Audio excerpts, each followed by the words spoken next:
अभी ये एकमात्र वायरस है जिसको हम रेट्रो वायरस बोलते हैं। इसका रेट्रो वायरस का मतलब क्या होता है आपको मैं बताता हूँ।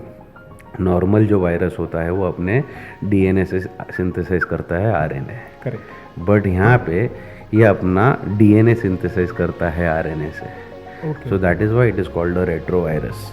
अच्छा। ये लत क्यों लगती है? अभी फॉर एग्जांपल मैंने कोई साइकोट्रोपिक एजेंट यूज़ किया, जैसे मैंने कोकेन लिया या फिर हेरोइन लिया, तो फिर ये मुझे जो पल भर की खुशी मिलती है, वही खुशी की खोज में ये लड़का या लड़की या आदमी या औरत ये इसकी खोज में वापस निकलते हैं। इन फेमस रशियन एक्सपेरिमेंट्स की अगर हम बात करें तो यस, तो रशियन एक्सपेरिमेंट कौन करता है? तो साइंटिस्ट। तो ये साइंटिस्ट ने कई 7-8 मरीज़ों पर, मरीज़ नहीं बोलूँगा, इंडिविजुअल्स पर ये एक्सपेरिमेंट की हुई थी कि उन्हें नींद नहीं दी 30 दिन तक।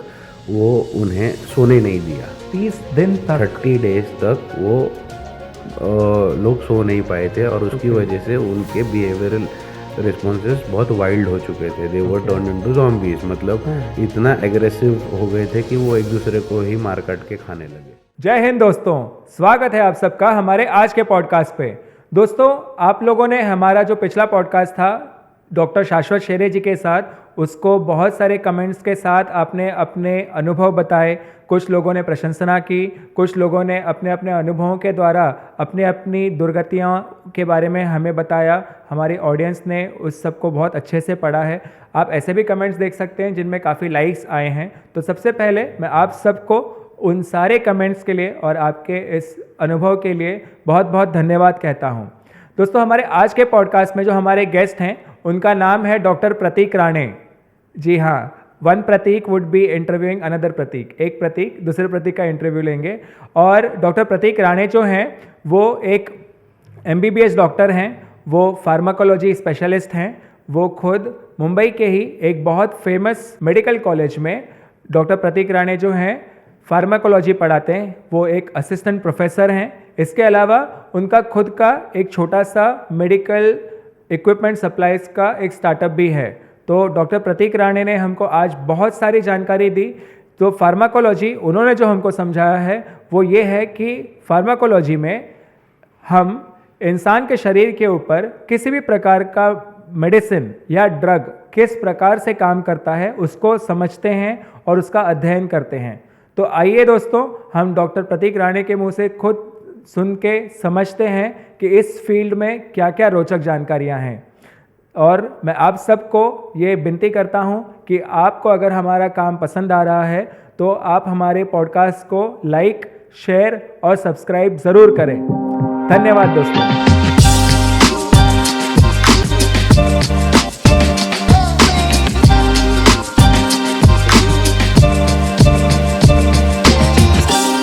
नमस्ते डॉक्टर।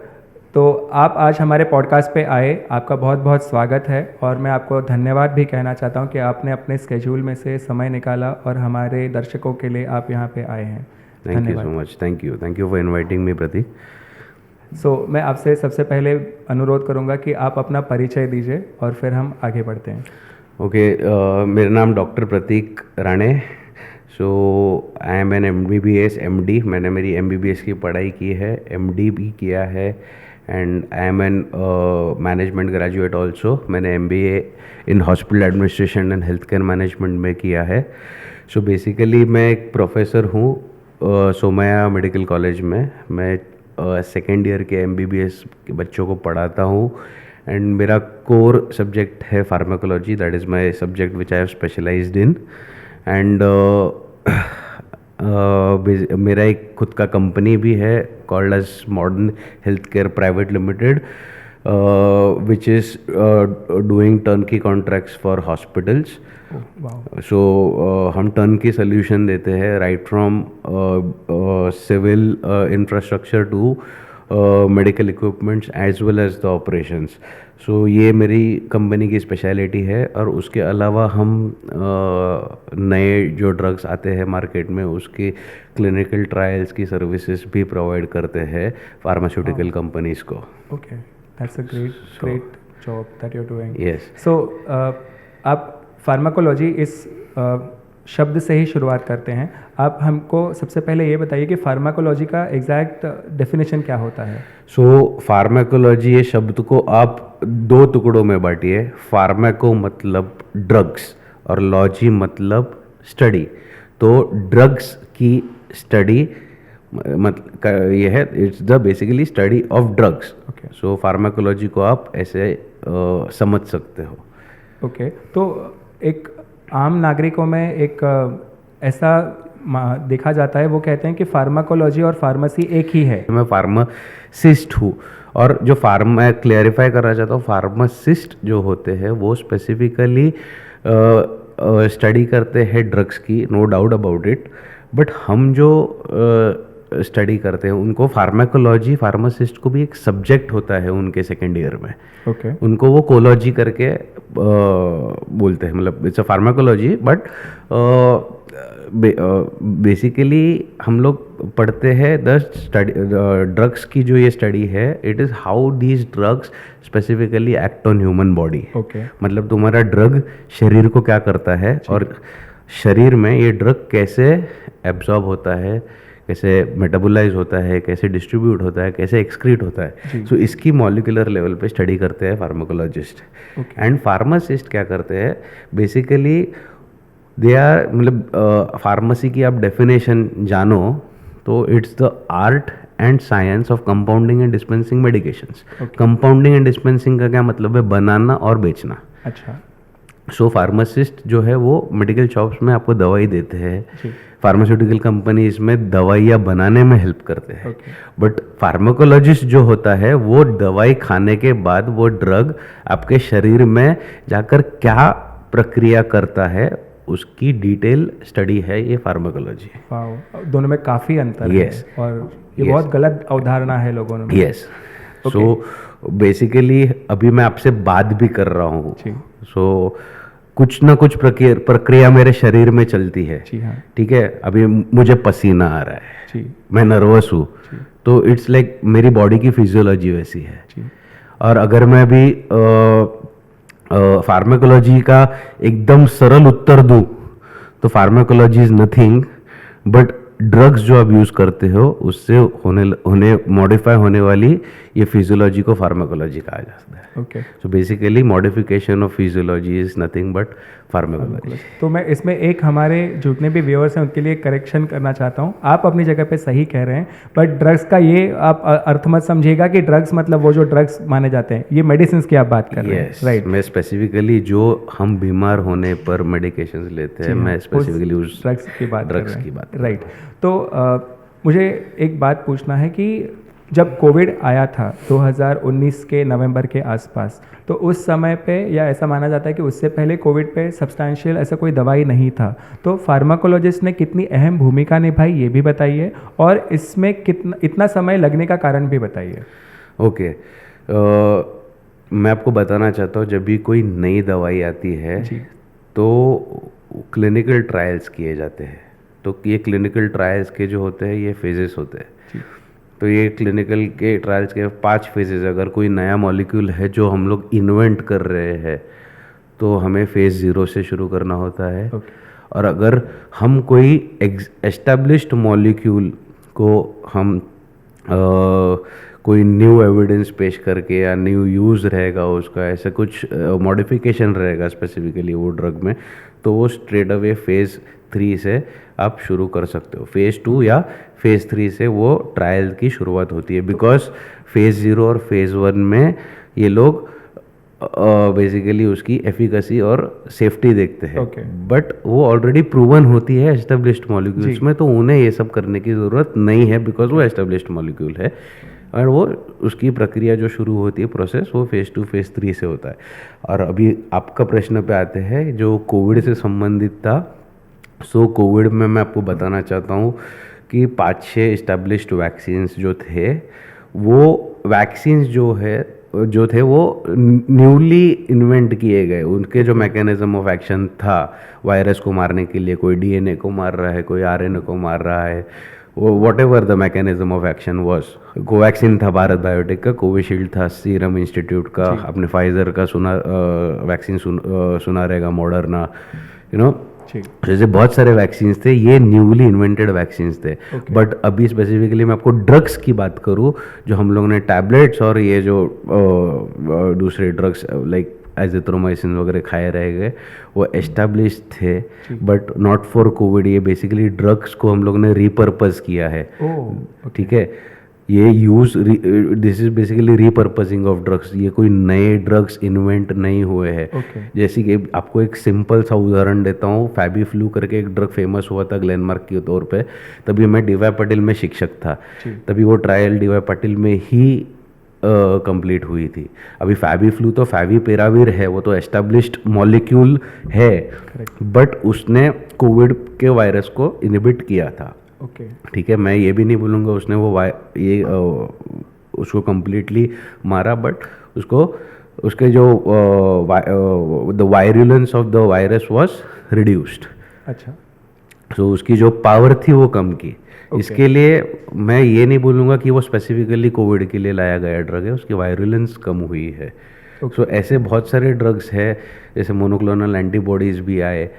ये ड्रग्स ऑलरेडी एस्टेब्लिश्ड मॉलिक्यूल थे, उसको बेसिकली रिपर्पस किया गया है। कि ऐसा इन्वेंशन ऐसे कुछ नहीं हुआ है कोविड में। तो इसमें हम लोगों ने एक चीज़ देखा था कि कोविड का जो वायरस था वो म्यूटेट हो रहा था, और उसके लिए हमें जो हमारे वैक्सीन थे उसको भी शायद रीपर्पस करना पड़ रहा था, जो आपने कहा कि ज़ीरो से इन्वेंट हुए थे। तो मैं खुद एक बायोलॉजी स्टूडेंट हूँ, इसलिए मैं समझ के आपको पूछ रहा हूँ कि अगर ये पॉसिबल है कि कोविड को जो वायरस है उसको हम लोग लैब ग्रोन कर सकते हैं, तो इसके जितने भी पॉसिबल परम्यूटेशंस एंड कॉम्बिनेशंस हैं उनको हम लोग पहले से बना के उसके ऊपर वैक्सीन बना सकते हैं क्या? ओके, सो एक चीज़ मैं बताना चाहता हूँ कि कोविड लैब में बना कि नहीं बना ये हमें भी पता नहीं है। ठीक है, ये अभी भी हमारे लिए एक मिस्ट्री कि कोविड आया किधर से। लोग बोल रहे बैट में से आया, किसी ने मरा हुआ बैट खाया तो उसमें से कोविड आया। कोई बोल रहा है कि ये कई कंट्रीज ने उसको लैब में सिंथेसाइज किया, but you actually don't know what has happened. But मैं अगर आपको एक चीज़ बताता हूँ, अगर एक लाइफ जन्म लेती है तो उसका मृत्यु तो तय है। ठीक है, उसको भी अभी फॉर एग्जांपल वायरस के केस में अगर हम बात करेंगे तो वायरस को मारता है ड्रग, राइट, बराबर। अगर उसको मारा तो भी ये जनरेशन, ये म्यूटेशन मतलब बेसिकली वायरस अपने आप को स्ट्रांग बनाते जाता है वो ड्रग को फाइट करने के लिए। ठीक है, सो बेसिकली ये जो म्यूटेशंस है ये हमें भी पता नहीं होते, वो उसके ऊपर डिटेल स्टडी करने के बाद मालूम पड़ता है कि वो वायरस किस प्रकार म्यूटेट हुआ है। और कौन से, अभी फॉर एग्जांपल एक वायरस अभी मैं अभी वायरस के हाथ और पैर है, जस्ट एक उदाहरण ताकि सामान्य नागरिक को समझ में आए। अभी मेरा ड्रग वायरस के पैर को मार रहा है और उसकी वजह से वायरस की डेथ हो रही है। तो अभी वायरस, उसकी जो नेक्स्ट जनरेशन जो बॉर्न होगी, वो वायरस अपने पैर को मजबूत बनाएगा। करेक्ट, ठीक है, तो मुझे ये स्टडी करने के लिए काफ़ी टाइम चाहिए। बट ये जो आपने मुझे सवाल पूछा कि कोविड को हम लैब में म्यूटेट कर सकते हैं क्या, तो यस, कोविड म्यूटेट हुआ है, बट उस प्री डिफाइंड मैं मेडिकेशन एडवांस में उसका नहीं बना सकता। जब भी वो ड्रग मेरा जाके वायरस पे काम करेगा और वो किस प्रकार म्यूटेट करेगा वो मुझे ये स्टडी करने के बाद ही, साइकिल स्टडी करने के बाद ही मालूम पड़ेगा। So there is no pre defined और I can not pre synthesise any drug for a mutated variant. Okay, so yes, and Covid तो डेफिनेटली म्यूटेट हुआ है, इसके लिए तो ये फर्स्ट वेव और सेकेंड वेव आई है। बिल्कुल, हाँ, बट अल्टीमेटली वो डॉर्मेंट स्टेज में चला गया। सो बेसिकली वो अपने आप को और मजबूत नहीं कर पाया, क्योंकि काफ़ी मोनोक्लोनल एंटीबॉडीज़ और अच्छे ड्रग्स आए जिन्होंने वायरस के रेप्लिकेशन को रोका है। यस, तो जैसे ये वायरस जो कोविड है हमारे लिए एक अननोन साइंस था, बिकॉज उसके ऊपर काम होना बाकी था। तो वैसे ही एक और अननोन साइंस है कि जैसे हमारे ऑलरेडी कुछ एग्जिस्टिंग बीमारियां हैं, जैसे कि ऑटिज़म हो गया या फिर एड्स हो गया, तो इन बीमारियों के ऊपर अब तक कोई ठोस दवाई नहीं बन पाई है। इसका कोई खास कारण है? सो अगेन ऑटिज़म की अगर स्पेसिफिकली हम ऑटिज़म के बारे में बात करेंगे तो autism is not a disease. Okay, I correct my self. So autism is a genetic disorder. Okay. तो जो जेनेटिक डिसऑर्डर है उसका उपाय भगवान के पास भी नहीं है. ओके. सो ये चीज़ के साथ इंसान को जीना पड़ता है. ऑलराइट. सो ऑटिस्टिक बच्चों को एक्सरसाइज थेरेपी करके उनकी जो समाज में जीने की जो शक्ति है हम बढ़ा सकते हैं. जी. ठीक है, उनको काउंसिल कर सकते हैं, उन्हें थोड़ा बहुत ट्रेन कर सकते हैं.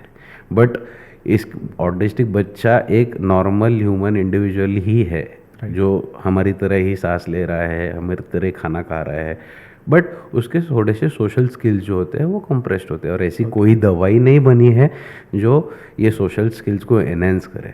हाँ, उन्हें स्पीच प्रॉब्लम्स होते हैं तो हम न्यूरोपीडियाट्रिशियंस के पास लेके जाकर उनके स्पीच को इम्प्रोवाइज कर सकते हैं. उनके थोड़े बहुत उन बच्चों में थोड़ी बहुत पावर कम होती है तो बेसिकली उनको फिजियोथेरेपी देके उन्हें अच्छी पावर दिला सकते हैं. सो बेसिकली एक्सटर्नल चीज़ों पे काम कर सकते हैं, हम इंटरनल चीज़ों पे नहीं काम कर सकते. और अभी रही बात HIV की, तो HIV को हम बोलेंगे ह्यूमन इम्यूनोवायरस. इसके 2 प्रकार होते हैं, HIV-1 और HIV-2.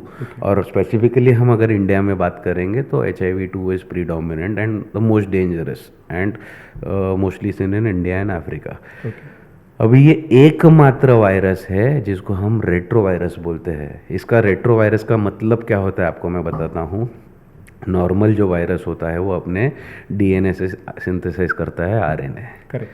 बट यहाँ पे ये अपना DNA सिंथेसाइज करता है RNA से. So that is why it is called a retrovirus. Yes, एक ऐसे इंसिडेंट्स एक रिपोर्ट हुए हैं कि कोई वैक्सीन जो इस्टेब्लिश्ड वैक्सीन अभी तक कमर्शियली लॉन्च नहीं हुई है, बट कोई क्लिनिकल ट्रायल्स ऐसे हुए हैं जहाँ पे एड्स के पेशेंट को कम्प्लीटली एड्स मुक्त किया गया है. सिर्फ ऐसे 2 या 3 पेशेंट थे. वो आई थिंक यूरोपियन कोई ट्रायल थी, मुझे अभी एग्जैक्टली डिटेल याद नहीं है. बट हमारे in fact I had presented one beautiful seminar on retrovirus during my post graduation days. तभी मैंने ये लिटरेचर पढ़ा था कहीं. बट वो वैक्सीन की एफिकेसी इतनी, मतलब कंपेयर टू अभी 0.02% आप पकड़ लो कि ये है. सो आप उसको कमर्शियल लेवल पे मे बी लॉन्च नहीं कर सकते. सो अभी तक ऐसे स्ट्रॉन्ग एविडेंस मैं आपको ये नहीं बोल सकता कि हाँ कि कंप्लीट रिकवरी हम एड्स की कर पाएंगे. जी. मे बी वो लोगों का लक फैक्टर भी रहेगा उनके साथ में कि उनके बेसिकली HIV में आपके CD4 प्लस सेल्स जो होते हैं, जो वाइट ब्लड सेल्स या फाइटर सेल्स हम उनको बोलेंगे, वाइट ब्लड सेल्स नहीं, जो इम्यूनिटी बूस्ट करने वाले सेल्स है, उनकी प्रक्रिया कम हो जाती है. बट मे बी जो पेशेंट रिकवर हुए उनकी CD4 सेल्स काउंट अच्छी रहेगी और जस्ट वो बिगिनिंग ऑफ द वायरस रहेगा. इसके लिए उनको कम्प्लीटली एड्स फ्री लाइफ मिली, वायरस कम्प्लीटली किल हुआ. But when we specifically talk about treating an HIV infected patient, so ये वायरस अपने आप को रेप्लिकेट ही 11 स्टेप्स में करता है. मतलब वो पहले घुसता है अंदर, फिर एंट्री होती है, फिर रेप्लिकेट करता है, फिर बच्चे पैदा करता है और फिर सो बेसिकली जो दवाइयाँ आई है HIV पर वो हर इन 11 स्टेप्स पे काम करने की दवाई है. तो आप अगर बोलोगे कि एड्स पे एक दवाई नहीं है, एक एड्स का पेशेंट या HIV का पेशेंट कम से कम 4 से 5 दवाइयाँ लेता है. तो ये 4 से 5 दवाइयाँ अलग अलग स्टेप को जाके स्टॉप करती है, बिकॉज यू नेवर नो आपका वायरस कौन से स्टेज पे अंदर आपके शरीर में रेप्लिकेट कर रहा है. मे बी अगर एंट्री कर रहा है, अगर सिर्फ एंटर होने वाला है तो हम एंट्री पे रोक देते हैं, अगर इंटीग्रेट होने वाला है तो उधर रोक देते हैं, अगर वही अपने बच्चे पैदा कर रहा है अंदर शरीर में तो वो स्टेप को रोकने के लिए ये है. इसके लिए ये स्टेप्स को रोका जा सकता है. एक HIV के पेशेंट की लाइफ बढ़ाई जा सकती है, पर उनको कम्प्लीटली एड्स फ्री या HIV वायरस फ्री हम नहीं बना सकते. हम वो वायरस को डॉर्मेंट कर सकते हैं, रोक सकते हैं शरीर में. यही एक प्रॉपर तरीका तरीका है एड्स को रोकने का। ओके। बट अंत में मृत्यु उनकी ऐसी ही होने वाली है पेशेंट की कि उनकी इम्यूनिटी कम होगी, उनको दूसरे डिजीजेस होंगे। बेसिकली ये एड्स जो है एक्वायर्ड इम्यूनोडेफिशिएंसी सिंड्रोम बोलते हैं। इम्यूनो का अर्थ होता है तुम्हारी इम्यूनिटी। इम्यूनोडेफिशिएंसी मतलब मतलब तुम्हारी इम्यूनिटी घटना, और वो अक्वायर्ड है।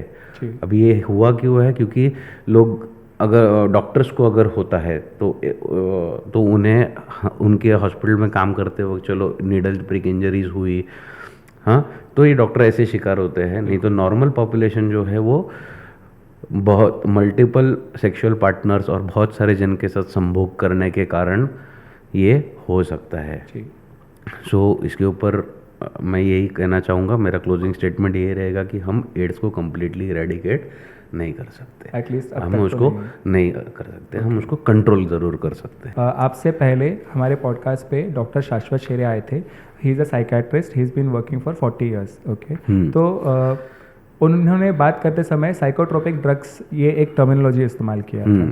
तो अभी मुझे वही समझना है आपसे कि साइकोट्रोपिक ड्रग्स, ओके, उनको फॉर्मुलेट करके उनका क्लिनिकल ट्रायल करके, बिकॉज साइकोलॉजी एक ऐसा टॉपिक है जिसका कोई डिफाइंड आंसर नहीं है, तो उसमें क्या चैलेंजेस आते हैं?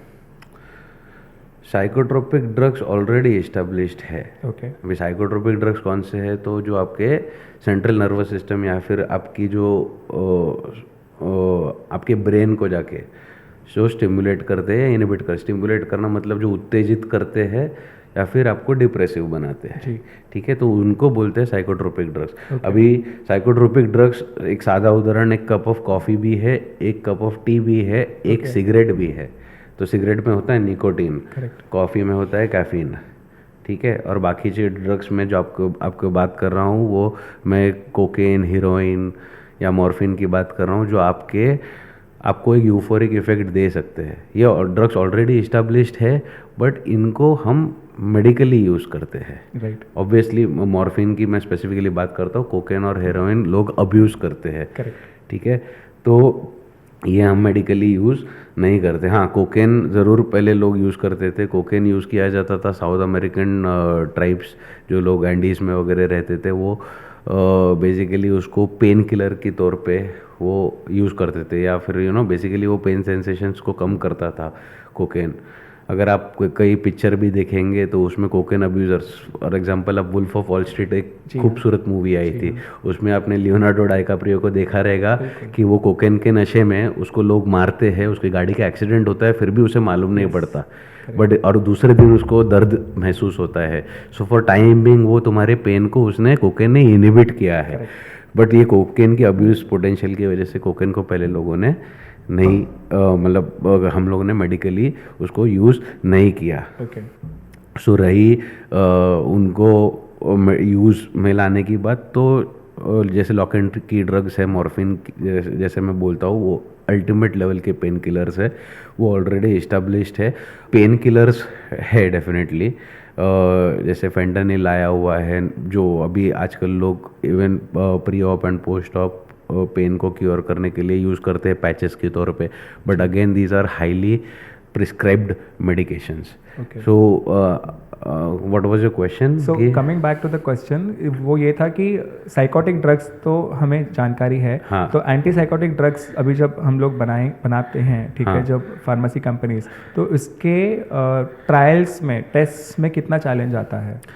चैलेंज जो है, जो उसके प्रोटोकॉल्स है वो स्टैंडर्ड ही है, ऐसे ये नहीं है, मतलब there is no there are no obstacle, the efficacy of the drugs have been reported, तो कोई दिक्कत ऐसे आई नहीं है, अनलेस एंड अनटिल कोई कंट्रोवर्सी है या टेम्परिंग ऑफ डेटा है हुआ है कोई ट्रायल्स में, तो ही दिक्कतें आती है।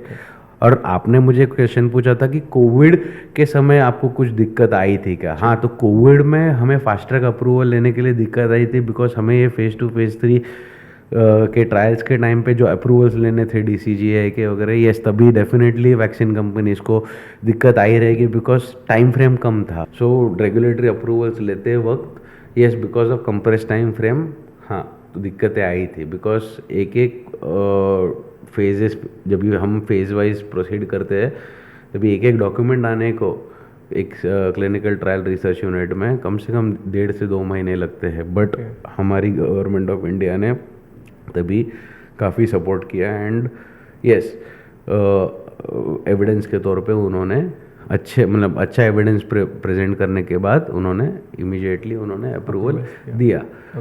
But everything was fast track expedite करने के लिए बहुत सारे चैलेंजेस है, ताकि एक्सेप्टेंस लेवल कन्विंसिंग ये सब काफ़ी लोगों को करना पड़ा।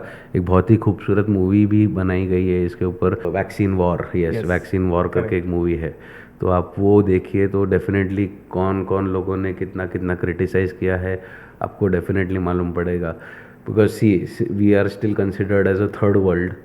इसके लिए जो फर्स्ट वर्ल्ड कंट्रीज़ हैं उन्होंने काफ़ी क्रिटिसिज्म दिया था कि आप ये वैक्सीन कैसे ला सकते हो, आपके पास क्या एविडेंस है, ये वो एंड काफ़ी ऐसे भी सूत्र थे जिन्होंने ये वैक्सीन के ट्रायल्स रोकने की भी कोशिश की।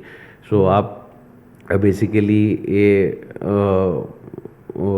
Anti national forces, not anti national forces नहीं बोलेंगे हम, ये हमारे देश के ही लोग हैं जो तरक्की नहीं होने देना चाहते। सो ऐसे हर सिचुएशन में, हर डिपार्टमेंट में या हर लाइफ के हर इसमें ऐसे लोग मोड़ पे वो ऐसे लोग आपको मिलते ही है जो दूसरा जब भी कोई अच्छा करने चाहते हो तो वो उसमें बाधा क्रिएट करते ही है। मे बी उनको पर्सनल कुछ मॉनेटरी गेन्स रहते हैं या फिर उन्हें वो सुख मिलता है।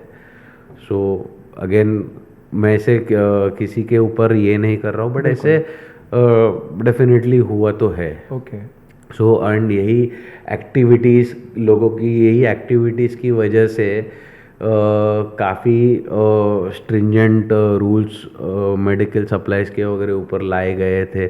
आपने देखा हुआ रहेगा कि मास्क के दाम वगैरह कितने बढ़े हुए थे, बिकॉज ये सब चीज़ें इंटरलिंक्ड ही है। सो बेसिकली लोगों ने अपने पर्सनल गेन्स के लिए काफ़ी कुछ चीज़ें की है so during these Covid times. तो अभी आगे बढ़ के मुझको ये पूछना है कि हमारी जो जेन जी है या फिर जेन अल्फ़ा है जो 2000 उसके आगे और पीछे बॉर्न हुए हैं, उनको ड्रग्स और उनके अब्यूज़ की उस तरीके की नॉलेज नहीं है जितनी की होनी चाहिए। ऑल्दो हम कहते हैं कि हम लोग ऐसे एज में जी रहे हैं जहाँ पे every knowledge is available on the internet, अगर आप सही से ढूंढें तो। मेरा आपसे वही सवाल है कि इतनी टेंडर एज में इनको पब्स के थ्रू कुछ गलत ड्रग्स हाथों में आ जाते हैं, उसका वो मिसयूज़ करते हैं या अब्यूज़ करते हैं, तो उस टेंडर एज में उतने अंडर डेवलप्ड ऑर्गन्स के ऊपर कितना ग्रेव इफेक्ट होता है? सो प्रतीक, मैं आपसे मेरा एक प्रश्न है, आप सिर्फ पब्स को क्यों दोष देते हो? पब्स को ही मत दोष दो। पब एक क्या जगह है? पब एक नाच गाने की, अपने मेरे कई सारे ऐसे दोस्त हैं जो पब में सिर्फ नाचने जाते हैं और कोई गलत चीज़ें कोई नहीं करता। ये जो ड्रग अब्यूज़ पोटेंशियल होता है वो बच्चों में कहाँ आता है? वो आता है संगत की वजह से। संगत का असर। तो संगत सिर्फ पब में नहीं होती, संगत होती है कॉलेजेस में, हमारे बिल्डिंग के दोस्तों में, या हमारे एरिया के दोस्तों में, या आप जो ये जिस इंसान को ये चीज़ की लत लगी हुई है, आप अगर इसका संगत करोगे तो नेचुरली आप वो चीज़ ट्राई करोगे। it's not the area where you learn certain things, it's just the company। And रही बात कितना डैमेज होने की, तो यस ये लत क्यों लगती है? अभी फॉर एग्जांपल मैंने कोई साइकोट्रोपिक एजेंट यूज़ किया, जैसे मैंने कोकेन लिया या फिर हेरोइन लिया, तो फिर ये मुझे जो पल भर की खुशी मिलती है, वही खुशी की खोज में ये लड़का या लड़की या आदमी या औरत ये इसकी खोज में वापस निकलते हैं। जो पल भर की 5-10 मिनट की या आधे घंटे की जो खुशी रहती है, उन्हें वो वापस महसूस करनी रहती है, क्योंकि वो उन्हें एक अच्छी फीलिंग देती है। एक हाई बोलते हैं हम लोग, यूफोरिया मतलब feeling of, you feel happy, तुम उत्तेजित होते हो। Dopamine release? डोपामिन रिलीज सिर्फ dopamine is an inhibitory neurotransmitter in your body. So ये एक्साइटेटरी न्यूरोट्रांसमीटर्स रिलीज होते हैं तुम्हारे बॉडी में। सो ऐसे बहुत सारे केमिकल्स है, जैसे ग्लूटामेट है, बहुत सारे केमिकल्स है। Let's not get into the scientific part of it. So ये अब्यूज पोटेंशियल इसके लिए होता है क्योंकि तुम्हें ये उत्तेजना मिलती है। तब ये उत्तेजना आपको लेने की आदत पड़ जाती है, इसकी वजह से आप कंटिन्यूसली वो चीज़ दोहराते रहते हो। बट आपको नहीं मालूम कि ये जो यहाँ पे ऑर्गन डेवलपमेंट का या इसका कोई लेना देना नहीं। अगर आप एक चीज़ खाते हो तो वो चीज़ एब्जॉर्ब होती है और वो चीज़ निकलती है। अभी इसकी मदद करता है लिवर और किडनी, तो ये आपके डैमेज होने ही है। तो वो भले बच्चा हो या फिर वो बड़ा हो, आपके ऑर्गन्स तो वैसे ही मतलब दे आर डेवलप्ड ओनली। एक बच्चा पैदा होने के बाद उसका ऑर्गन फुल्ली डेवलप हो जाता है। राइट। सो हम ये नहीं बोल सकते कि वो टेंडर है या फिर प्रॉपरली एकदम बहुत स्ट्रांग है। It's a fully developed organ. और एक चीज़ अगर शरीर में आई है तो उसको शरीर से बाहर जाना है तो वो आपके लिवर पे या किडनी पे लोड ला सकता है। और ऑब्वियसली आपके सेंट्रल नर्वस सिस्टम या फिर ब्रेन पे उसको तकलीफ होनी ही है। और अगर आपको वो चीज़ नहीं दी तो आप वो विड्रॉल में, मतलब आपको वो तलब, वो इंसान का बर्ताव ही बदल जाएगा। वो इधर एक तो उसके हाथ पैर ठंडे पड़ जाएंगे, हाथ पैर कांपने लग जाएंगे। तो ये चीज़ को सही समय पे रोकना बहुत ज़रूरी है। ओके, तो मुझे एक और बात समझनी है कि ये जो ड्रग्स हैं, ओके, इनसे कुछ इफेक्ट क्रिएट होता है, आपने बताया। वेस्टर्न कंट्रीज़ में काफ़ी ऐसे लोग हैं जिनको शुरुआत में किसी कारण से लत लगती है, फिर उसके बाद वो ऐसे स्टेज पे पहुंच जाते हैं कि उनको गवर्नमेंट, उनकी रिस्पेक्टिव गवर्नमेंट से एक मेडिकल एड के तौर पे उसको लेने की ये दे दी जाती है, छूट दी जाती है या परमिशन दी जाती है, क्योंकि वो इंसान अभी उसके ऊपर ये हो गया, डिपेंडेंट हो गया है। तो ऐसा ही इंडिया में भी है, ऐसा कुछ प्रचलन दिख रहा है? सो फर्स्ट ऑफ ऑल ये जो मिलते उसको बेसिकली ये टेपर किया जाता है। बाहर के देशों में आप बोल रहे हो कि उन्हें दिया जाता है, ये जो डोज वो दे रहे हैं वो टेपर करके उसको विड्रॉवल होने से ये चीज़ का रोकते हैं। मतलब उसकी जो लत है वो धीरे धीरे उसको कम करवाते हैं, थोड़े थोड़ी मात्रा में देके। बट अभी तक इंडिया में ऐसे कोई ऐसा प्रोसीजर नहीं है कि किसी को जानबूझ के ये साइकेडेलिक ड्रग्स या साइकोट्रोपिक एजेंट्स दिए गए हैं ताकि वो स्टेबलाइज हो।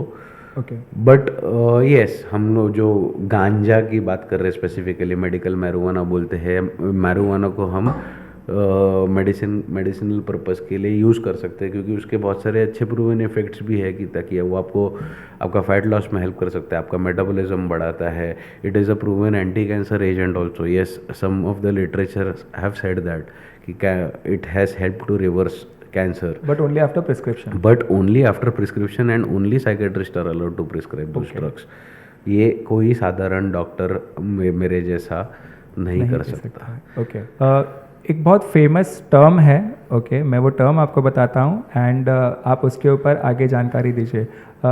The most infamous Russian experiments जिनको कहा जाता है। इनफेमस मैं नहीं कह रहा हूँ, जो आर्टिकल्स में मैंने पढ़ा है, समझा है, उस पॉइंट ऑफ व्यू से मैं कह रहा हूँ।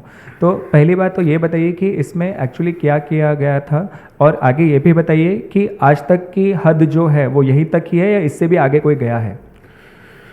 नहीं, सो इनफेमस रशियन एक्सपेरिमेंट्स की अगर हम बात करें तो यस, सो रशियन एक्सपेरिमेंट कौन करता है? तो scientist.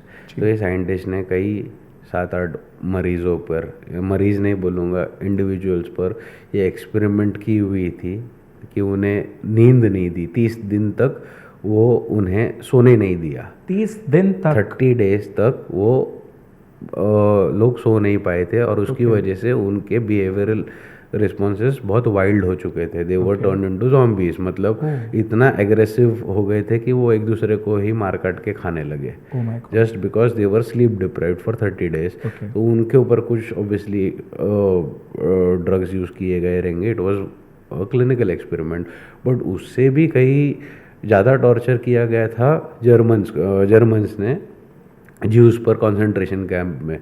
So it was the worst thing ever done by Adolf Hitler during those days. So this was during the time of World War II, ये जो experiments हुए। But after these bad incidences जो लोगों पे हुए, उसके बाद जो क्लिनिकल ट्रायल्स करने की जो प्रक्रिया आई, वहाँ पे डेफिनेटली पेशेंट के हित में ही सोचा गया है और वो आज तक फॉलो हो रहा है, जहाँ पे पेशेंट्स के राइट्स रिजर्व होते हैं। अगर मुझे आपको क्लिनिकल ट्रायल में आज भी इन्वॉल्व करना है तो मैं आपका कंसेंट लिए बिना मैं आगे नहीं बढ़ सकता।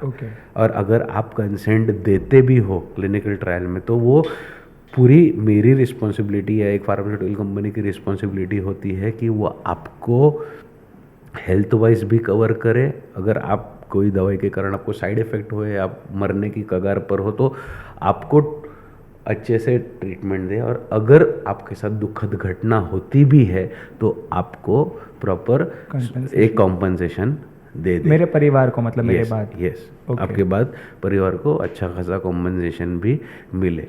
तो ये सब डॉक्यूमेंटेड होता है, जो कि पहले ये सब नहीं होता था। Obviously people were used like guinea pigs. जी हाँ। थोड़ी देर पहले हमने हिंदू गॉड्स के बारे में बात की थी। हिंदू गॉड्स से मुझे एक याद आया कि ओपनहाइमर, जिन्होंने पहली बार न्यूक्लियर बॉम्ब बनाया था, उन्होंने कहा था कि उनको इसका इंस्पिरेशन भगवद गीता से मिला था। मैं सवाल पे क्यों आ रहा हूँ, तो एज ए साइंटिस्ट उन्होंने बॉम्ब बना दिया, ठीक है, बट हमें ये नहीं पता कि जब ये ब्लास्ट होगा, मतलब उस समय की बात कर रहा हूँ, हमें ये नहीं पता था उस समय कि जब ये ब्लास्ट होगा तो इसके आफ्टर इफेक्ट्स क्या होंगे। उसी तरह आज की तारीख में लोग हाइड्रोजन बॉम्ब बनाने के पीछे पड़े हैं, कुछ कंट्रीज क्लेम करती हैं उन्होंने बना दिया है, but from scientific perspective of medical teams, okay, क्या इसके ऊपर एक्सपेरिमेंट्स हो रहे हैं कि इसका आफ्टर इफेक्ट्स क्या होगा, इसको अगर कोई यूज़ कर भी ले तो उसको ट्रीट करने के लिए कैसे काम किया जाएगा। हिरोशिमा नागासाकी में जो एटॉमिक बॉम्ब गिरा, उसके जेनेटिक्स में जो मतलब उन जहाँ पर लोगों को बॉम्ब गिरा, जो लोगों ने सफ़र किया, जो लोग मरे या फिर जो जिंदा बचे, उनके जो जीन्स कॉम्प्रोमाइज़ हुए, वो आज भी उनकी जो प्रोजेडी निकल रही है वो अफेक्टेड है। तो ये भगवान को भी नहीं पता कि हम तो फिर भी डॉक्टर हैं, हमें कैसे मालूम रहेगा कि वो हम किस लेवल पे जाके क्या ट्रीट करने वाले हैं, उसके आफ्टर इफेक्ट्स क्या होने वाले हैं। जब भी एटॉमिक बॉम्ब गिरा 5 किलोमीटर के रेडियस में लोग मेल्ट हो गए थे, कुछ बचा भी नहीं था। तो हाइड्रोजन बॉम्ब क्या करेगा, you never know.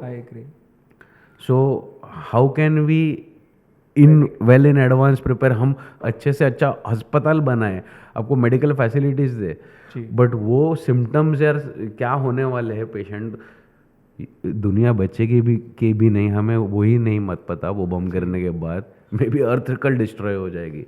So this is a very unpredictable thing. या कि मैं आपको बोलूँ कि हाँ हम प्रिपेयर कर रहे हैं, हाइड्रोजन बम गिरने वाला है, हमें मालूम है कि हाँ ये बम गिरने के बाद ये होने वाला है और मैं ये ट्रीट करने वाला हूँ। So this is a very impractical बोलना रहेगा कि मेरा कि we are well in prepared well in advance. So मैं ये बता रहा था कि एक आपने जो हाइड्रोजन बम के बारे में बात किया कि हाइड्रोजन बम गिरने के बाद जो इफ़ेक्ट्स होते हैं वो doctors well in advance study कर सकते हैं क्या। तो मेरा उत्तर उसके ऊपर एक ही है और बहुत प्रैक्टिकल जवाब ये है कि मैंने शरीर को बचाने की हम कोशिश करते हैं एक चीज़ होने के बाद, मतलब वो चीज़ इस्टेब्लिश होने के बाद, डिजीज़ होने के बाद हम उसके ऊपर क्योर खोजते हैं। बट जो चीज़ हुई नहीं है, जो चीज़ होने ही मतलब मुझे अंदाज़ा ही नहीं है कि ये चीज़ अगर गिरने पर या क्या किस लेवल पर ये आपत्ति ला सकती है, तो मैं इस चीज़ का मतलब वेल इन एडवांस में आपको जवाब नहीं दे पाऊँगा। ना कि मुझे हमें ये ऐसे कोई बोलते हैं ऐसे कोई नॉलेज पार्ट किया जाता है मेडिकल कॉलेज में कि कुछ डिजीज़ होने से पहले ही you be well in advance prepared. हाँ, हमें डेफिनेटली चीज़ें बताए, हमें सिम्टम्स और साइंस को ट्रीट करने के लिए ट्रेनिंग मिलती है कि अगर ये चीज़ हो रही है तो इसको ये दवाई दो।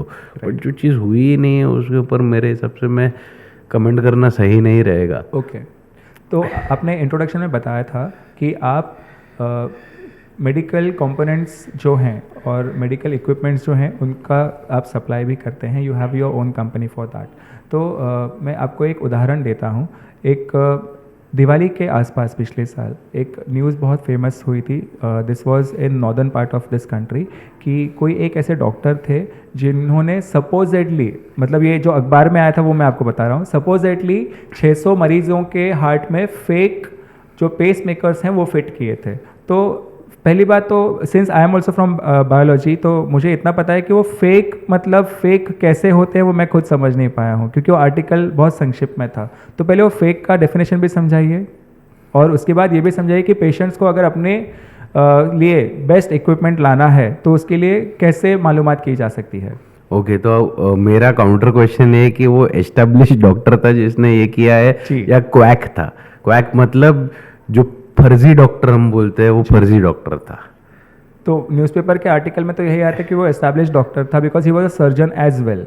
ओके, सो यस, यहाँ पे मेडिकल एथिक्स ज़रूर कॉम्प्रोमाइज़ हुए हैं, क्योंकि मैं जब जितना मुझे मालूम है कि हार्ट एक मशीन है जो आपके बॉडी में ब्लड सब जगह पर पंप करता है, भेजता है, ठीक है। और ये मशीन को चलाता है एक सर्किट, ठीक है। ये सर्किट का नेचुरल पेस मेकर होता है आपके बॉडी में, हम बोलते हैं एसए नोड और AV node, that is sinoatrial node और एट्रियोवेंट्रिकुलर नोड। मतलब ये आपका फ्यूज बोलो, ठीक है, कि ये अगर ये फ्यूज गया तो करंट नहीं पास होगा, बराबर है। तो फ्यूज उड़ गया फॉर एग्जांपल, अभी ये नेचुरल फ्यूज जब भी उड़ता है तो ये आपको एक्सटर्नल फ्यूज लगाना पड़ता है।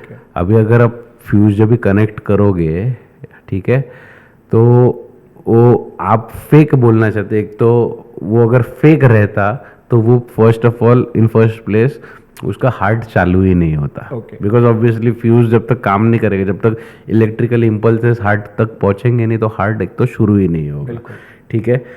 तो ऐसे मेडिकल बैकग्राउंड में हमारे इधर किस्से हुए हैं, पेशेंट को ऑपरेशन थिएटर में लिया गया है पर पेशेंट का ऑपरेशन ही नहीं हुआ है। बताया गया है कि पेस पे कर फिट हुआ है, आपका किडनी ट्रांसप्लांट हो चुका है, बट वो प्रोसीजर ही नहीं हुआ है। और ऐसे हमारे ही सर्कल में किसी के साथ ऐसे हुआ था कि किसी को गर्भ पिशवी निकालने के लिए, आपकी जो गर्भाशय की जो थैली होती है वो निकालने के लिए ऑपरेशन में लेके गए, उन्होंने ऑपरेशन कर दिया।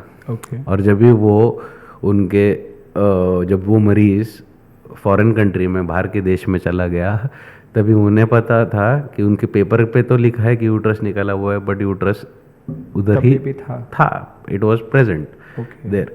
तो इसका मतलब ये फर्जी ऑपरेशन हुआ है। तो ऐसे आप बोल रहे हो 600 मरीजों को फर्जी उनकी फर्जी पेस मेकर नहीं, उनके ऊपर पेस मेकर फिट ही नहीं किया रहेगा, सिर्फ एक इंसिजन लेके क्लोज कर दिया रहेगा, पेशेंट को दुख रहा है, उन्हें लग रहा है कि हाँ चल रहा है अंदर, बट अंदर मे बी ऐसे।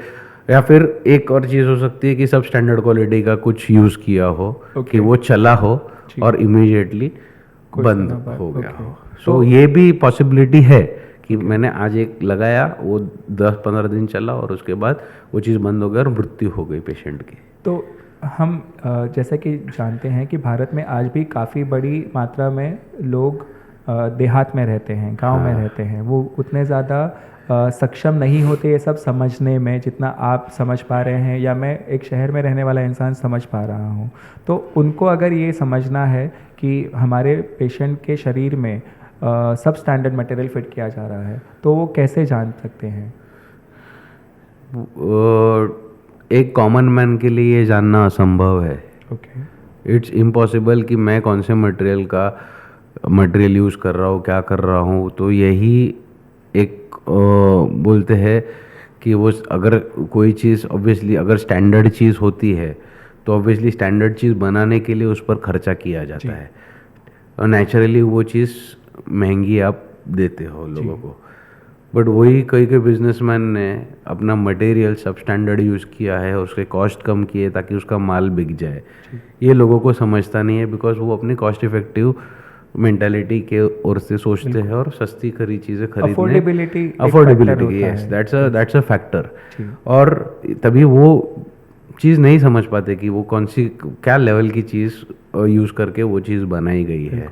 और टेक्निकली जब तक आपको ये नॉलेज, ये प्रोडक्ट का कुछ इन डेप्थ नॉलेज नहीं रहेगा और आप उसको काउंटर क्वेश्चन नहीं करोगे, तब तक आप ये नहीं कर सकते। मतलब उसकी तह तक नहीं जा सकते। तो इसको कॉमन मैन के पर्सपेक्टिव से मैं आपको और एक सवाल पूछता हूँ हाँ। कि जैसे गोल्ड ले लीजिए, तो हमको पता है, कॉमन मैन को पता है कि गोल्ड अगर मुझे लेना है अच्छे से अच्छे दर्जे का, तो उसमें BSI mark check mark check करते हैं। वैसे ही अगर मुझे खाने का कुछ सामान लेना है तो उसमें हम लोग ISI मार्क चेक करते हैं। तो वैसे इसमें भी ऐसा कुछ होता है सरकार द्वारा प्रमाणित?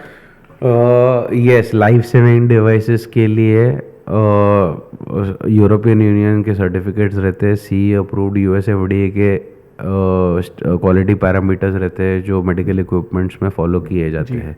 बट अभी कोई फैसिलिटी प्रोडक्ट्स समझो कि कोई बेड है, कोई लोखंड की चीज़ है, तो इसके लिए स्पेसिफिकली ISO स्टैंडर्ड्स मार्क किए जाते हैं। बट यहाँ पर मैं आपको ये भी बताता हूँ, कोई जो मैन्युफैक्चरर्स है, जो बेड बनाते हैं लोग, कुछ भी लोखंड की चीज़ है, कुछ भी फैब्रिकेट करते हैं, तो वो ISO सर्टिफिकेशन लेते हैं ज़रूर है, ठीक है, बट वो बेवकूफ़ लोगों को इतना नहीं पता होता है कि वो ISO का जो सर्टिफिकेट उन्हें दिया हुआ है वो उनके बिजनेस के जो व्हाट वी से the quality parameters of that process is analysed, not your manufacturing process, right. और जब भी एक्चुअल ISO और CE के सर्टिफिकेशन के लिए लोग आते हैं, वो एक्चुअली आप कौन से ग्रेड का पतरा यूज़ कर रहे हो, आप कौन सा पेंट यूज़ करने वाले हो, आपकी मशीन आपकी कैलिब्रेशन कैसी है।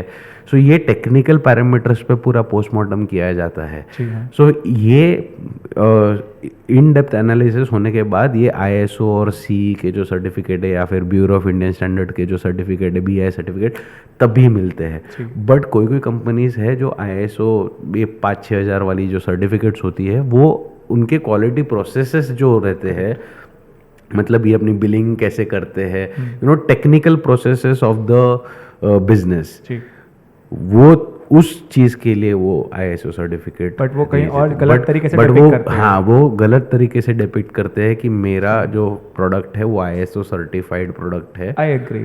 यस, एंड ये ऐसी फर्जी सर्टिफिकेट्स गवर्नमेंट के टेंडर्स में वगैरह सबमिट की जाती है, एंड वो प्रोडक्ट की ऑथराइजेशन नहीं होती, एंड मतलब quality is not authorized, and then it's a substandard product which finally reaches the person. So ये बहुत बार, मतलब ये 90% ऑफ द लोग, I am very sorry to say, 90% of the people in India, the businessman in India, 90% of them are following this, because manufacturing capacity हमारी इधर तो बहुत कम है। लोग करते हैं बट बहुत लोगों को वो लेवल का खर्चा करके अपनी क्वालिटी सुधारनी नहीं रहती, और जो एक्चुअली अच्छा काम करते हैं वो अपने पैरामीटर्स अपने दायरे में रह के करते हैं, और वो चीज़ के लिए उन्हें खर्चा करना पड़ता है। इसके लिए वो उनके प्रोडक्ट्स का खर्चा, मतलब दाम जो रहता है वो महंगा रहता है, बट ये साधारण नागरिक को नहीं समझता। वो बोलते हैं कि हाँ, दिखने में तो वैसा ही है ना, बट उन्हें नहीं पता कि उसकी ड्यूरेबिलिटी कितनी है, वो कितना सस्टेन करने वाला है मार्केट में। सो ये चीज़ पे ध्यान देना बहुत ज़रूरी है, और लोगों को जागरूक करना ज़रूरी है कि आप ये चीज़, कुछ चीज़ें खरीदने के पहले अगर आपको एक्सेसिबल है तो आप जाओ वो यूनिट पर, वो कैसे मैन्युफैक्चर हो रही है उसका प्रोसेस देखिए, उसका रॉ मटेरियल इंस्पेक्ट ज़रूर कीजिए। अगर आप ये चीज़ में एक, नहीं तो फिर आप जो नेशनली रिकॉग्नाइज्ड कंपनीज़ है, इस्टेब्लिश्ड कंपनीज़ है, आप उससे ही खरीदिए जो भी आप खरीदना चाहो, क्योंकि वो आपके फ़ायदे के लिए, आप खर्चा खुद के फ़ायदे के लिए कर रहे हो, दूसरे के फ़ायदे के लिए नहीं कर रहे हो। सो आपको ये समझना बहुत ज़रूरी है। तो मेरा आपसे आज के दिन का सेकेंड लास्ट क्वेश्चन है कि फार्माकोपेया कमीशन, करेक्ट मी अगर मैं गलत प्रोनाउंस कर रहा हूँ तो, ये क्या है बॉडी और इसको किस कारण से गठन किया गया था? Yes, so Indian pharmacopoeia commission, ये बेसिकली ये नेशनलाइज्ड बॉडी है, ठीक है, basically for approval and disapproval of drugs. So इसके सिस्टर इन कंसर्न्स है CDSCO, centre for drug standardization and control, and DCGI, that is drug controller general of India. ये सब collaboration में ही काम करते हैं। IPC का एक रिस्पेक्टिव रोल है कि वो बेसिकली जो हमारे उसका एक बेसिकली सब यूनिट है फार्माकोविजिलेंस, कि हम जो ड्रग्स प्रिस्क्राइब करते हैं उससे होने वाले एडवर्स इफेक्ट्स ये IPC कमीशन ये करता है, उसके ऊपर स्टडी नहीं करता, उसके they are vigilant about it कि ये अगर एडवर्स इफेक्ट हो रहे हैं तो ये एडवर्स इफेक्ट रिपोर्ट होने बहुत ज़रूरी है। और जो भी हमारे इंडियन फार्माकोपोइया में जो हम ड्रग्स यूज़ कर रहे हैं at present, generic chemical names, वो सब इसमें लिस्टेड होते हैं।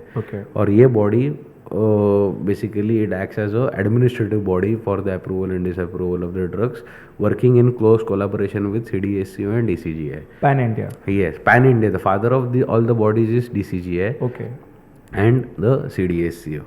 ठीक है, जो क्वालिटी इंस्पेक्शंस वगैरह होती है ये CDSCO की तौर पे होती है, और जो ट्रायल्स के लिए जो डॉक्यूमेंटेशन जो अप्रूवल के लिए ड्रग के फेजेस के अप्रूवल्स के लिए जाते हैं, ट्रायल्स के जो फेजेस होते हैं उसका अप्रूवल DCGI करता है। ओके। सो मेन एप्लीकेशन जो होती है वो DCGI पास जाती है, और क्वालिटी के लिए ये CDSCO के पास जाते हैं। And IPC is a body which has the list of all the drugs which are included and it take care of the vigilance parameters, that is pharmacovigilance, जो ड्रग का adverse effect का reporting देखता है to WHO।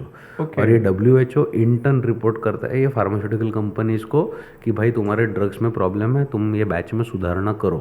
तो ये अभी basically क्यों ये किया गया है, ताकि जो एडवर्स इफेक्ट्स हो रहे हैं उसको रोका जाए, बिकॉज पेशेंट आता है खुद ट्रीट होने को, बट ये एडवर्स इफेक्ट होने के कारण उसको और खर्चा करना पड़ता है, हॉस्पिटल का बिल तो वैसे ही बढ़ता है। सो बेसिकली जो मॉनेटरी लोड है पेशेंट पे वो बढ़ जाता है। अगर हम पहले ही कॉशियस रहे, पहले ही एडवर्स इफेक्ट्स है वो कंट्रोल में लाए ड्रग्स को इम्प्रोवाइज करके, तो डेफिनेटली पेशेंट बेनिफिट होगा उससे लेटर। तो मैं आज के आखिरी सवाल पे आता हूँ, और ये आपके लिए बहुत पर्सनल सवाल होने वाला है कि मेडिकल साइंस में इतने सारे अलग अलग वर्टिकल्स हैं, तो आपने पर्सनली फार्माकोलॉजी ही क्यों चुना था?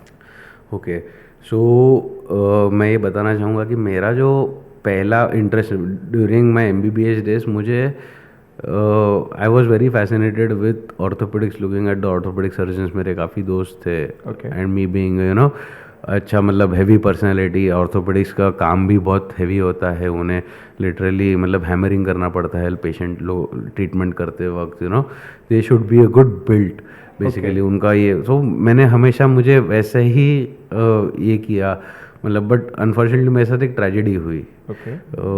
मेरा ACL टेयर वगैरह हुआ, then I spoke to one of my close friends who was orthopedician कि मैं करूँ कि नहीं करूँ। उसने बोला कि yes it is doing a clinical work is a tedious job. तो मैंने बोला कि tedious job as in I have to run around the hospital with my leg and I was in a recovery phase, and मैं इतना load नहीं ले सकता था।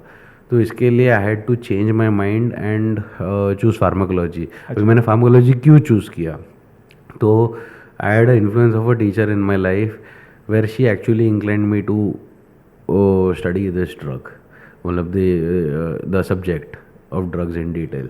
I mean, why I felt so studying it, तो उनका influence तो था ही, बट आई फील कि हाँ अगर आपको फिजियोलॉजी अच्छे से आती है तो आपको फार्माकोलॉजी समझने के लिए दिक्कत नहीं है। बट अगर आपको मतलब बेसिकली अभी मेरा as a job as a pharmacologist क्या है, यू नो मैं बच्चों को बोल रहा हूँ ना, मैं बच्चों को जागरूक कर रहा हूँ। आई एम क्रिएटिंग स्टूडेंट्स, मतलब आई am creating doctors at base level. At base level, why? Because I am teaching them how to prescribe medications. I am teaching जो एक डॉक्टर का मेन वेपन है जो ड्रग्स, जो हथियार है, एक तो आप काउंसलिंग करो आपकी मीठी वाणी, और दूसरा है आपके जो ड्रग्स। मैं उन सुपर हीरोज़ को अपने वेपन्स वाइजली यूज़ करने का नॉलेज दे रहा हूँ। So that is one of the primary reason, because diseases तो है, बट वो डिजीज़ेस का तोड़ ये करने के लिए जो मैं बोलता हूँ ना, मैं जो सुपर पावर है हमारी वो है ड्रग्स, वो उसका राइटियस यूज़ मैं इन बच्चों में इम्बाइब कर रहा हूँ, उन्हें जागरूक कर रहा हूँ कि so it is giving me a feeling of high कि I am creating a person, I am creating a super hero. So इसके so that this was the second reason, and first is obviously my teacher जिन्होंने मुझे पढ़ाया जी, और मुझे वो subject की लाइकिंग डेवलप हुई, okay, because this subject falls under paraclinical sciences, जहाँ पे पेशेंट का तुम्हारा डायरेक्ट ओरिएंटेशन नहीं आता है, और ऑर्थोपेडिक जो मुझे लेना था उसमें डायरेक्ट पेशेंट ओरिएंटेशन आता है। करेक्ट, बट ये ड्रास्टिक चेंज इसके लिए था क्योंकि ये सब्जेक्ट जो है it makes a major difference in a person's life, I agree, because you are dealing with drugs मतलब मेडिसिन जो पेशेंट को एक बेटर लाइफ दे सकते हैं, शायद आप उन पेशेंट्स तक भी पहुंच रहे हैं इनडायरेक्टली जिनको आप कभी ज़िंदगी में मिल भी नहीं पाए। तो आप जो पहला प्रेफर कर रहे थे उसमें आप गिने चुने पेशेंट्स को ट्रीट कर पा रहे थे, बट अभी आप अनगिनत, तो maybe I am creating a person who is going to create a better life for a person, so I feel finally एक क्लोजर की तरफ। तो ये आपका पहला पॉडकास्ट था? Yes, and thanks to you. कैसा आपका अनुभव था, आप बताइए। My experience was fantastic. मतलब मुझे एक्चुअली जो कई चीज़ें लोगों तक पहुंचानी थी वो मैंने आपके ज़रिए मैंने लोगों को जागरूक किया है, और होपफुली मैंने कुछ ऐसे स्टेटमेंट्स किए, और लोग अगर वो पर्सनली ऑफेंड भी हो रहे हो तो मैं माफ़ी चाहता हूँ। मैं किसी को ये नहीं, मैं एक जनरलाइज्ड स्टेटमेंट कर रहा हूँ, अवेयरनेस क्रिएट कर रहा हूँ। और इनफैक्ट मेडिकल अवेयरनेस के लिए मेरा पेज भी है, आप वो फॉलो कर सकते हो। बेसिकली वो पेज एक मेडिकल अवेयरनेस है, मेडिकल फैक्ट्स है, डॉक्टर्स जो पढ़ रहे हैं उनके लिए वो फ़ायदेमंद है, क्योंकि मैं उस पर काफ़ी मेडिकल नॉलेज पोस्ट करता हूँ, तो आप वो फॉलो कर सकते हैं। ज़रूर। सो डॉक्टर प्रतीक राणे, आप हमारे इस कार्यक्रम में आए और आपने इतना अमूल्य समय दिया, उसके लिए आपका बहुत बहुत धन्यवाद। Thank you.